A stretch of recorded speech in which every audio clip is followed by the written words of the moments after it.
primarily on the Chinese Communist Party. It's my favorite topic to report on, and I don't need to tell you guys about how deep the Chinese Communist Party has its hooks and tentacles in American society. You guys know that very well.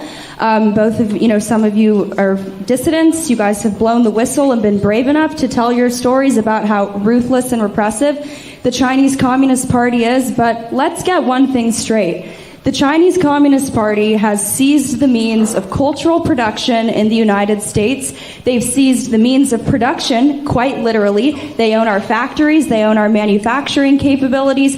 They've seized the means of mainstream media production. They quite literally own and control the United States of America.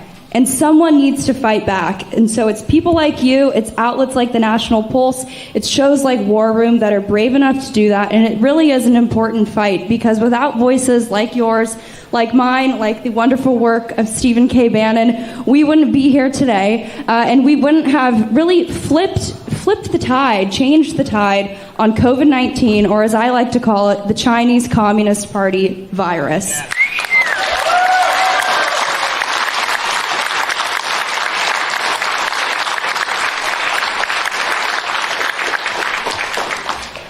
And I like to talk most about how the Western media outlets are really at the beck and call of the Chinese Communist Party. And I think that there's probably no better example of this than a story that I broke a few months ago about how journalists from every single mainstream media outlet, who something tells me they're probably not in this room, or if they are and those are their cameras, I'd like to speak directly to them. But like I said, something tells me they're not here because they don't want anyone to know that the Chinese Communist Party is under threat, because we will take them down. We know that, right?